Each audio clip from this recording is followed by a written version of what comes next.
Está recebendo aqui no estúdio a doutora Mariana Lins, que é endocrinologista da Santa Casa aqui de Porto Alegre, porque hoje, dia 11 de outubro, é o Dia Nacional de Prevenção da Obesidade. E esse é um problema, né, doutora, que tem preocupado muito a saúde, né, as autoridades que cuidam da questão da saúde, porque a obesidade vem aumentando e em todas as faixas etárias e em praticamente todo mundo. Bom dia. Bom dia a todos, obrigada pelo convite, poder estar falando sobre esse assunto hoje. E realmente, como tu bem falaste, os números de obesidade no mundo, eles vêm crescendo, no nosso país também. Hoje, em torno de 60%, quase 70% da nossa população está acima do peso, entre os adultos. E 1 a cada 3 adultos já tem índices de obesidade. Então, é uma preocupação da nossa parte, porque hoje nós sabemos toda a repercussão que a obesidade pode trazer, os riscos relacionados a outras doenças crônicas e a própria obesidade em si também é uma doença crônica grave e que aumenta a chance de mortalidade. Então, é super importante a gente estar falando sobre isso hoje, trazendo mais informação para a nossa população. Né? Quero lembrar que os ouvintes podem participar, tá, PG? Boa, Mari, exato. Pelo nosso WhatsApp, o 996995218, ou pelo chat no YouTube de GZH. Quem tiver alguma dúvida, quiser perguntar para a doutora, pode mandar que a gente vai levar a pergunta para o ar. Desculpa, PG, pode continuar. Doutora, quais são as causas hoje mais evidentes e que levam à obesidade? A minha dúvida é se tem relação com o sedentarismo, principalmente, ou se a nossa alimentação piorou com o tempo, das gerações mais recentes para cá. Queria que a senhora falasse um pouco sobre isso. Pois então, a gente diz que a obesidade, ela costuma ser uma condição multifatorial. A genética, ela é muito importante, tá, gente? Em torno de 40% a 70% do peso de alguém é determinado de forma hereditária. Mas o nosso... mesmo? Tudo isso? Quase metade da questão para a pessoa ser ou não obesa tem relação com ela ter tido familiares obesos. Pai, mãe, avós, a gente tem essa relação muito forte. Mas o que a gente tem visto, né, para essa explosão das últimas décadas nos números de obesidade, é que o ambiente no qual nós crescemos, nós nos desenvolvemos e a forma como nós estamos vivendo piorou isso, né? Como tu bem disseste, o sedentarismo, até as próprias profissões hoje em dia são muito mais sedentárias do que eram no passado. Claro. Né? O consumo aumentado de alimentos ultraprocessados, sim. Nós temos muitas evidências científicas de que isso impacta nas escolhas, impacta no peso. A poluição, a gente tem também que... A poluição? A exposição a agentes poluentes pode estimular, desencadear alterações cerebrais que nos induzem a querer comer mais, sim. Deixa eu fazer um parêntese, desculpa, doutora, sobre a alimentação que a senhora falou, que os ultraprocessados, né, a gente ouve muito isso, mas eu tenho uma impressão como leigo de que, claro, se a gente comparar a nossa alimentação com 50 anos atrás, claro que havia menos produtos ultraprocessados, mas acho que se a gente compara com 20 anos atrás, a impressão que eu tenho é de que hoje se tem uma consciência maior da necessidade de uma alimentação mais saudável. Então tem produtos mais saudáveis à venda. Claro que a impressão também é de que são mais caros. Então não melhorou um pouco de 15, 20 anos para cá a consciência da alimentação e a qualidade desses produtos, ou não? Continua uma porcaria? Nós estamos falando mais sobre isso nos últimos anos, mas ainda é um movimento lento. Entendi. Nessa mudança, né? E uma coisa que eu só quero comentar é que os alimentos que estão sendo vendidos, muitos deles, alimentos ditos mais saudáveis, não necessariamente eles são. Né? Quando a gente vai olhar rótulo, lista de ingredientes, não necessariamente eles são mais saudáveis. Mas eu acho que sim, acho que para as próximas décadas talvez a gente esteja começando a ficar um pouco mais consciente sobre isso. A senhora teria alguma dica, desculpa, Mari, sobre o que a gente presta atenção no rótulo, assim, que também não vai fazer a gente ter muito trabalho, mas a gente olha no rótulo e diz, olha, entre o produto, por exemplo, um requeijão, só um exemplo, tenha tal ingrediente, que tenha tal outro, melhor escolher pelo outro. Tem algo assim, alguma dica mais clara sobre alguns produtos? Nós, enquanto médicos que trabalham com obesidade, a gente fala uma coisa muito, muito importante para os pacientes. Primeira delas, a gente tem que descascar mais, né? E desembalar menos. Esse é um mote da nossa campanha como endocrinologistas. Mas em relação à lista do que como a gente vai olhar, comprar no supermercado, talvez a principal dica seja procurar os alimentos in natura, e quando nós formos comprar alimentos que são processados, escolher aqueles com o mínimo de ingredientes possível. Por exemplo, O iogurte. Tá. Quando a gente vai comprar um iogurte com mel, por exemplo, a gente vai olhar a lista de ingredientes, a lista é grande. Agora, é muito melhor eu optar por um iogurte natural, E adicionar mel em casa. que ele tem 2 ingredientes apenas, e colocar o mel em casa. Faz toda a diferença. Eu tenho uma dúvida sobre o que define obesidade, né? Porque talvez eu tenha a percepção de que algumas pessoas podem achar que estão só com sobrepeso e, na verdade, já estão numa condição de obesidade, porque talvez haja um imaginário que uma pessoa obesa é uma pessoa que realmente pesa muito, e não necessariamente, né, doutora? Isso. Na verdade, isso é mais comum do que tu imagina, né? O simples, né? Como é que a gente define obesidade considerando dados populacionais? O IMC, né? Aquela relação do peso dividido pela altura quadrado. Mas hoje a discussão é que somente isso não basta. A gente considera esse IMC com outras características. Um aumento da circunferência do abdômen. Por quê? Nem todo peso em excesso necessariamente traz uma doença mais grave, um risco mais grave, né, do ponto de vista cardiovascular.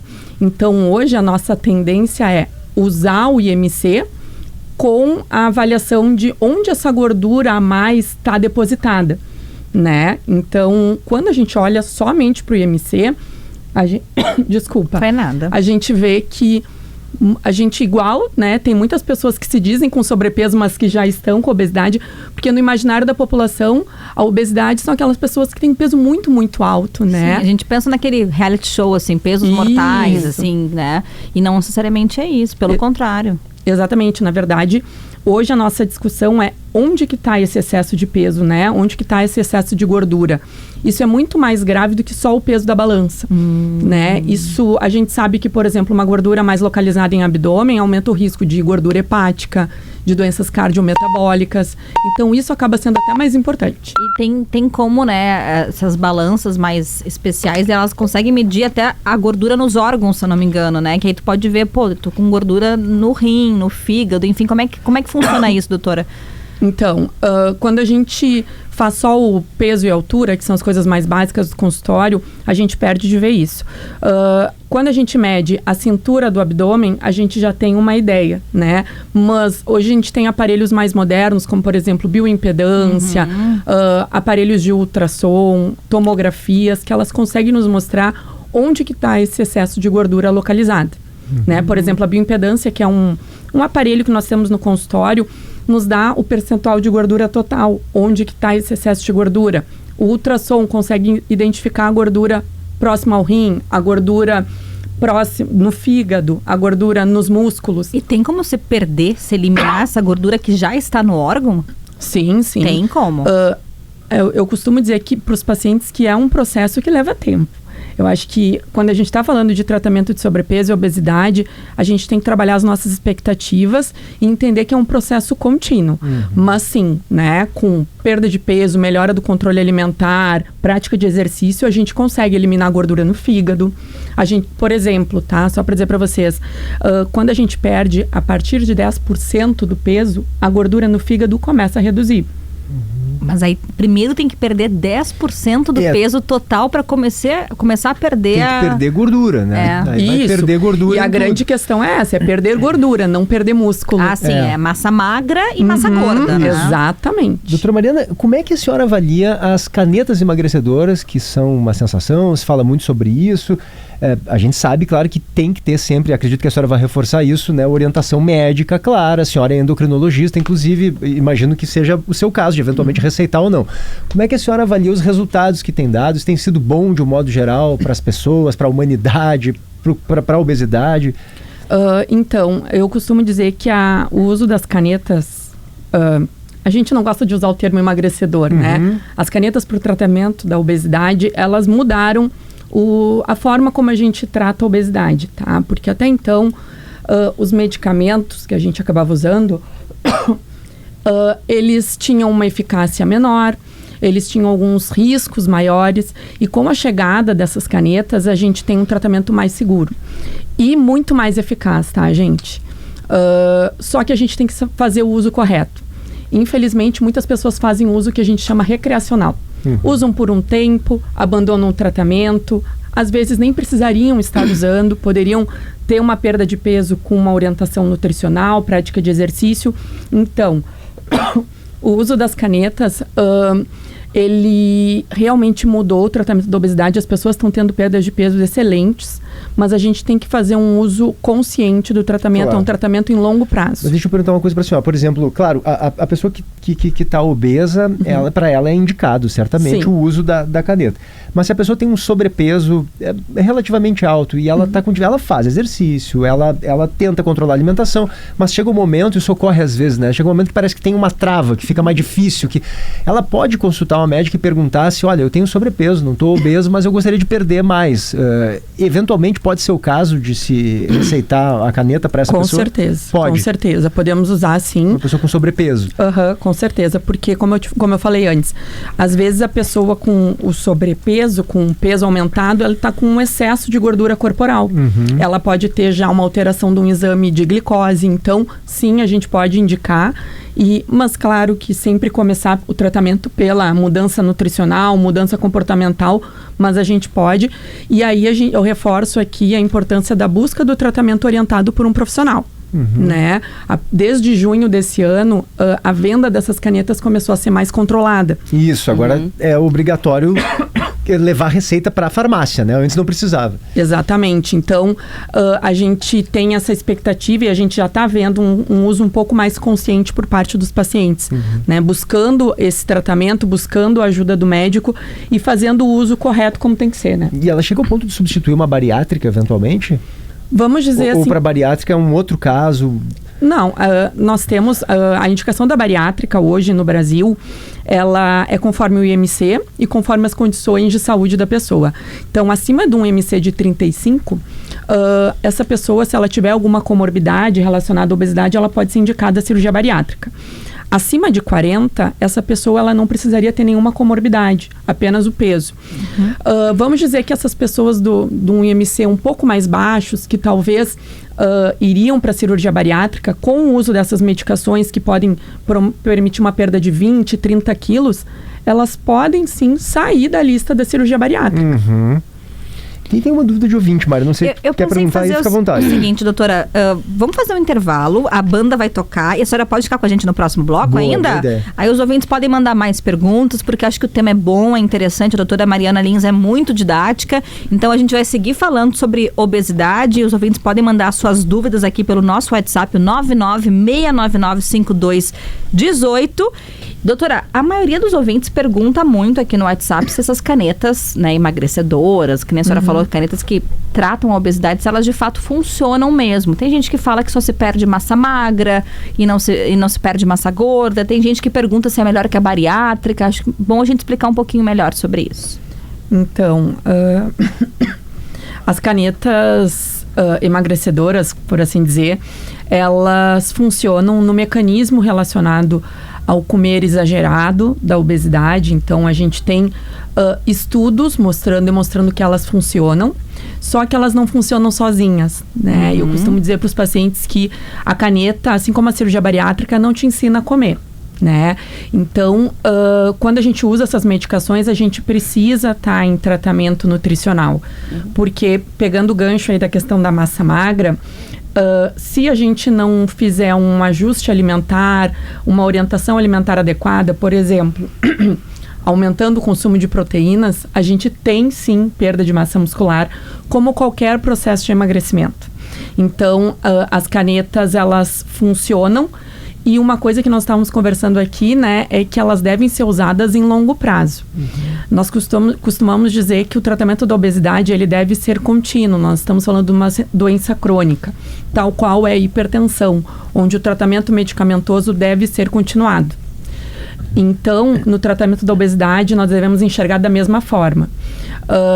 Essas canetas, elas têm, sim, efeitos colaterais, como toda e qualquer medicação. Com o acompanhamento médico, nós vamos receber essas orientações de forma adequada. Desculpa. E em relação a ela perder mais ou menos do que cirurgia bariátrica, na verdade, as novas canetas e alguns dos medicamentos que ainda estão por surgir, eles nos trazem uma perda de peso tal qual alguns tipos de cirurgia bariátrica, não todos, né? Então, como nós estávamos conversando aí, ainda existe uma população da qual a cirurgia bariátrica é o melhor tratamento. Para encerrar, doutora, tem uma questão que a ouvinte aqui mandou, a Cíntia, que eu acho que vai ser bom para todo mundo. A questão de comer tem muita relação com o estado emocional, né? A gente come, às vezes, porque a gente tá triste, a gente come porque a gente tá feliz, é meio que uma compensação de sentimentos. Então ela fala assim, estou com obesidade grau 1, estou fazendo acompanhamento com endócrino e usando Cibus. Não sei que remédio é esse. Sibutramina. Sibutramina. Já emagreci 4 quilos e recuperei quando voltei a trabalhar. Tenho muita ansiedade como por compulsão. O que fazer com a compulsão? Então, esse comer emocional, como nós dizemos, na verdade ele tem vários caminhos, vamos dizer assim. Nós temos pessoas que comem por emoção, nós temos pessoas que têm compulsão alimentar, que isso é diferente. A compulsão alimentar é uma doença, tá? É uma doença psiquiátrica que precisa ser melhor diagnosticada. Então, comer porque é gostoso, comer porque traz lembrança ou porque a gente está estressado, não é compulsão alimentar, tá? Mas as pessoas têm esse comportamento, e aí puxando o gancho, isso faz parte do tratamento comportamental. Muitas vezes no tratamento da obesidade nós fazemos terapia em conjunto, né? Porque essa relação que nós temos com a comida, essa relação emocional, ela também precisa ser tratada. E não é só o medicamento que vai resolver, né? Com certeza. Doutora Mariana Lins, endocrinologista da Santa Casa, muito obrigada pelos esclarecimentos, por tirar dúvidas dos ouvintes. Parabéns pelo trabalho. Se alguém quiser te procurar, tem redes sociais, tem algum contato que a senhora queira deixar? Então, obrigada eu por estar aqui falando com vocês. Foi um bate-papo bem gostoso. Então, o meu Instagram é endócrino_Mariana com 2 N's, Lins. E ali a gente pode dar mais informações do consultório, informações um pouco de vida. E obrigada. Prazer foi nosso. Doutora Mariana Lins.